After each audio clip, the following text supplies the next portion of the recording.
Selamat pagi dan salam sejahtera sahabat dimanapun berada. Sahabat, pada kesempatan pagi ini saya ingin kita sama-sama belajar satu topik yang mungkin sederhana tetapi akan sangat bermanfaat bagi kita pecinta tanaman hias dan bunga. Kita akan belajar ada sekitar 8 langkah untuk kita bisa menanam dan merawat tanaman krisan agar bisa mendapatkan bunga yang cantik seperti ini. Sahabat, saya hanya menempatkan beberapa contoh saja, tetapi sahabat kalau ingin tahu bunga krisan itu seperti apa cantiknya, ini saya tunjukkan koleksi kita yang ada di kebun ya. Nah, bunga krisan ini merupakan salah satu tanaman bunga yang biasa kita jadikan untuk tanaman bunga potong, untuk penghias ruangan, untuk apa misalnya kita bawa ziarah ya ke kubur juga kadang-kadang kita tanam atau kita letakkan di vas-vas bunga dan banyak sekali manfaatnya sahabat ya. Nah, cara merawatnya sebenarnya gampang sekali, tetapi kalau kita tidak tahu kita bisa ya kesulitan. Karena itu semoga saja sahabat bertahan menonton video ini sampai selesai karena saya berjanji akan ada manfaat yang bisa kita dapatkan dari video ini ya. Tonton sampai selesai, semoga bermanfaat. Sahabat, kalau kita ingin menanam, langkah pertama adalah kita menyiapkan media tanam. Nah, sebelum kita membuat media tanam, saya ingin menunjukkan ya. Jadi perbanyakan krisan itu bisa melalui biji, tetapi kalau dari biji lama sekali, bisa juga dari setek ataupun dari anakan sahabat. Misalnya kan dia kalau kita tanamkan anakannya banyak seperti ini ya. Kita bisa ambil. Nah, waduh sebentar ya. Nah, ini contohnya. Nah, ini seperti ini dia anakannya ya. Nah, ini contoh aja, nanti kita akan coba praktek menanam dengan media tanam yang kita buat.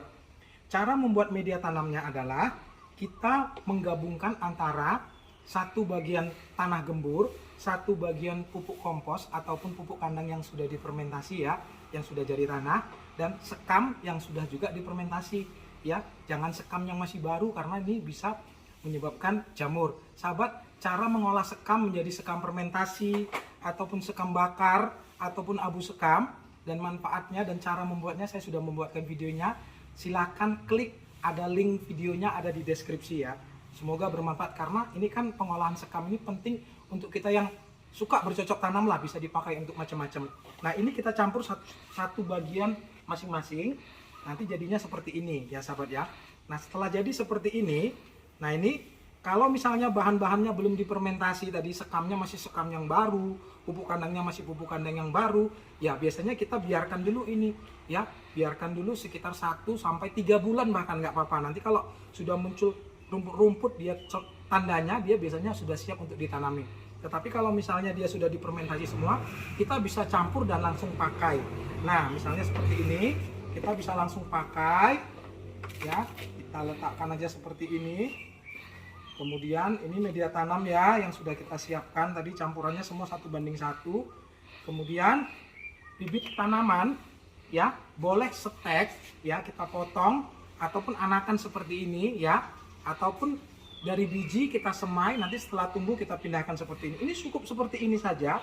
Lalu kita sedikit padatkan di bagian tengah dan dilakukan penyiraman. Diusahakan proses penanaman ini di sore hari ya, agar angka keberhasilannya lebih tinggi. Langkah pertama adalah menyiapkan media tanam. Tips yang kedua adalah masalah penempatan tanaman bunga krisan. Sahabat, tanaman bunga krisan ini sangat membutuhkan sinar matahari yang banyak untuk membuat bunga-bunganya itu besar-besar dan berwarna cerah. Karena itu dia jangan ditanam di tempat yang teduh ya sahabat ya. Usahakan ditanam di tempat yang memang banyak sinar mataharinya. Tetapi kalau yang baru ditanam seperti ini ya janganlah. Ini usahakan di tempat teduh sampai dia bisa beradaptasi. Tandanya dia bisa beradaptasi itu biasanya sudah mulai muncul tunas-tunas baru, daun-daun baru, dan ini biasanya dia sudah bisa kita paparkan ke sinar matahari. Jadi tips yang kedua adalah penempatan, yaitu kita letakkan di tempat dengan paparan sinar matahari yang cukup banyak. Tips yang ketiga adalah masalah penyiraman. Sahabat, penyiraman itu optimalnya dilakukan 2 kali dalam seminggu, tetapi juga bisa disituasikan dengan kondisi musim. Kalau pada musim yang sangat kering, sangat kemarau, sangat panas, mungkin bisa diperbanyak setiap hari atau 2 hari sekali. Kalau pada musim hujan mungkin cukup seminggu sekali, tetapi biasanya sih pada musim biasa kita hanya menyiram sekitar 2 kali dalam seminggu. Dan sambil diperhatikan kondisi media tanam. Kalau media tanamnya masih lembab ya jangan disiram, tetapi kalau sudah terlihat kering ya kita siram ya. Siramnya seperti biasa, boleh di pagi atau sore hari. Dia menyeluruh sampai airnya nanti keluar pada bagian bawah ya. Ini tandanya dia sudah cukup. Tips yang keempat adalah masalah pemupukan. Sahabat, masalah pemupukan ini sepertinya sepele, tetapi kalau kita salah, kita bisa keliru. Karena pemupukan bunga krisan ini cukup dilakukan sekali dalam masa hidupnya, yaitu ketika cabang-cabang yang membawa calon bunga itu mulai muncul. Kalau seperti ini kita pupuk, ini sudah terlambat. Ini pun sudah terlambat karena calon bunganya sudah mulai terbentuk. Nah, waktu yang tepat untuk melakukan pemupukan itu adalah seperti ini, sahabat. Sahabat mungkin bisa lihat, ini adalah cabang-cabang. Nah, ini seperti ini cabang, dan di cabang-cabang ini sudah mulai mengeluarkan calon bunga. Nah, ini adalah waktu yang tepat untuk kita melakukan pemupukan. Jangan terlambat ataupun jangan terlalu cepat. Biasanya kalau kita melakukan pemupukan dengan waktu atau timing yang pas, maka biasanya tanaman bunga krisan ini akan cantik-cantik bergerombol seperti ini yang kita koleksi di kebun ya. Jadi cara memberikannya nggak usah terlalu banyak. Untuk tanaman satu pot atau satu polybag ini mungkin kita cukup seperempat atau setengah sendok saja. NPK, boleh NPK Ponska yang berwarna merah ataupun NPK Mutiara yang berwarna biru, sedikit seperti ini. Dan tipsnya kalau kita memberikan pupuk ya, kita berikan di pinggir-pinggirnya saja, sahabat ya. Nah, ini kita buat lubang sedikit, boleh hanya 1 atau 2 titik nggak apa-apa, kita letakkan seperti itu, mungkin kelihatan ya. Nah, kita tutup sedikit di pinggir, kemudian kita lakukan sedikit penyiraman. Biasakan ya, agar pupuknya agak sedikit larut ya. Kita melakukan penyiraman. Setelah itu sudah. Jadi, tanaman krisan ini yang perlu diingat untuk pemupukan, dia hanya biasanya dilakukan sekali saja pada masa hidupnya, yaitu ketika cabang-cabang yang membawa bakal bunga itu mulai muncul. Jangan sudah muncul seperti ini ya. Itu adalah tips yang keempat, yaitu pemupukan. Yang kelima adalah penanggulangan hama. Sahabat, hama pada bunga krisan ini hampir sama dengan hama pada tanaman-tanaman yang lain, yaitu serangga dan jamur. Nah, kalau untuk serangga, kita biasanya sih yang paling sering menggunakan Kurakron ini. Tapi sahabat boleh memilih merek yang lain. Atau kalau misalnya mau menggunakan yang organik, saya buatkan pestisida organik ada di bawah ya. Tetapi karena ini bukan untuk yang dimakan, saya pikir kimia sintetis seperti ini juga sebenarnya aman sih. Ya, dan biasanya dia kerjanya lebih cepat dan lebih ampuh. Kalau untuk yang organik ya memang bagus juga, tetapi kita harus lebih sabar karena kerjanya lebih lambat dan harus lebih sering diberikan. Nah, Kurakron ini bisa kita berikan seminggu sekali untuk mengatasi ulat dan kutu. Sedangkan untuk anti jamurnya pilihannya ada 2, boleh diselang-seling, boleh digabung karena dia berbeda cara kerja, yaitu kita bisa menggunakan yang kontak fungisidanya yaitu Antrakol, dan kita bisa menggunakan yang sistemik yaitu Amistartop. Dosis dan cara pemakaiannya ada di kemasan masing-masing. Kalau nggak tahu juga silahkan bertanya di bawah, nanti saya akan coba jelaskan. Nah, ini adalah penanggulangan hama, yaitu insektisida Kurakron, dan fungisidanya boleh pilih salah satu atau digabung Antrakol dengan Amistartop. Sahabat, tips yang keenam kalau saya nggak salah adalah melakukan pemangkasan. Sahabat, bunga krisan ini dia biasanya akan berbunga sekali, dan kalau misalnya dia sudah selesai masa berbunganya, dia akan mengalami layu-layu sampai ke bawah dan mati.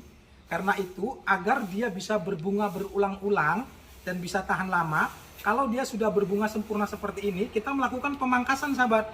Ya, potong saja sampai ke bawah. Nah, seperti ini. Nah, ini bisa kita letakkan di pas bunga menjadi bunga potong ya, atau dijual biasanya kalau di sini. Ya. Nah, seperti ini. Nah, nanti kalau nggak kita potong pun dia akan mengalami kebusukan dan mati. Karena itu lebih baik kita potong. Dengan cara memotong ini, maka kita akan sekalian menyelamatkan anakan-anakan yang baru. Ya, anakan-anakan yang baru ini nanti biasanya dia akan tumbuh besar dan berbunga. Nah, ketika nanti dia muncul mulai tunas yang membawa bunga, jangan sudah berbunga seperti ini ya, mulai tunas yang membawa bunga, berikan lagi pupuk NPK seperti yang saya katakan tadi. Kalau sudah berbunga sempurna, potong lagi saja agar dia bisa terus-terusan beregenerasi dan menghasilkan bunga yang tidak putus-putus. Ini adalah tips yang keenam, yaitu pemangkasan atau pemotongan bunga yang sudah sempurna. Tips yang ketujuh adalah melakukan perbanyakan. Perbanyakan tanaman bunga krisan ini bisa dengan 3 sebenarnya. Yang pertama adalah dengan biji ya. Kalau nanti bunganya sudah tua, dibiarkan tua, maka di bagian tengahnya ini bisa kita jemur, kita remas. Nanti dia akan mengeluarkan biji, bijinya bisa kita tabur dan biasanya akan tumbuh. Ini adalah cara yang pertama. Cara yang kedua adalah dengan memisahkan anakan-anakan seperti ini, sahabat. Ini kan anakannya banyak sekali nih, ya. Ini bisa kita ambil anakannya. Nah, seperti ini bisa kita tanam, ya. Bisa kita tanam di pot yang baru, ya. Ataupun cara yang ketiga yaitu bisa kita setek juga, sahabat. Jadi ini yang sudah kita potong ini sebenarnya bisa kita setek, ya, batangnya. Ya, biasanya seteknya itu antara 10 sampai 15 cm dan daun-daunnya itu dikurangi. Dan setek ini bisa kita lakukan seperti cara kita menyetek tanaman biasa. Kita setek seperti ini. Bila perlu disungkup ya supaya bagus.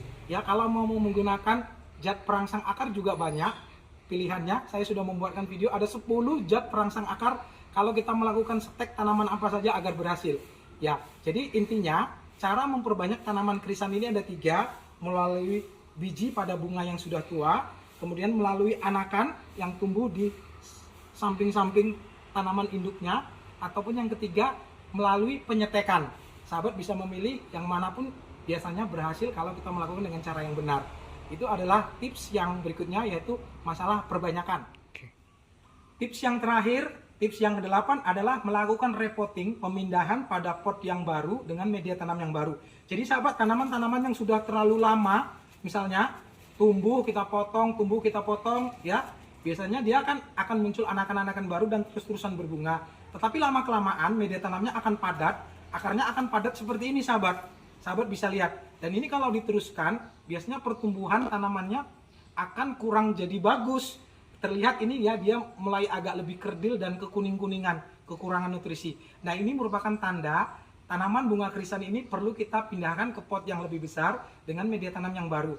Cara membuat media tanamnya sama seperti yang tadi, campuran antara tanah gembur, pupuk kompos atau pupuk kandang yang sudah difermentasi, dan sekam yang sudah difermentasi. Ya, ini dicampur semua, perbandingan 1:1, kita pindahkan pada pot yang lebih besar.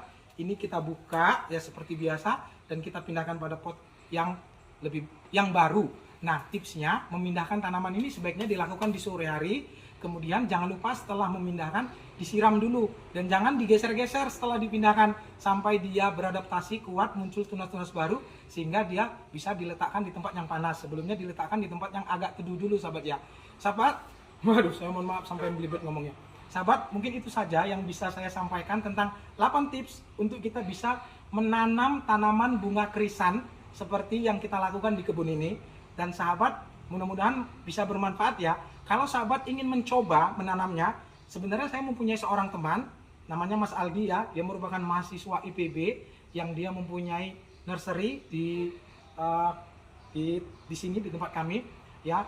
Dia menjual aneka tanaman hias. Sahabat kalau berminat ingin ikut menanam krisan ini, modelnya macam-macam, bunganya macam-macam, sahabat bisa menghubungi nomor yang saya sertakan di bawah ini. Ya, semoga bermanfaat.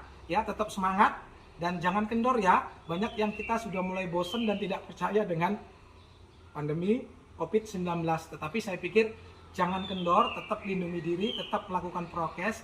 Ada nggak ada itu wallahu alam. Yang penting kalau kita diminta untuk menjaga diri itu kan sesuatu yang baik, lakukan saja dulu. Jadi jangan menunggu kena agar jangan menyesal gitu ya. Jangan kena dulu baru percaya. Aduh, saya ngomongnya sampai jauh ke sana kemari, saya mohon maaf. Saya hanya ingin memberikan nasihat sih maksud saya. Jadi saya mohon maaf kalau ada kata-kata yang salah ya. Terima kasih karena sudah menyaksikan video ini sampai selesai. Saya ucapkan terima kasih. Assalamualaikum warahmatullahi wabarakatuh.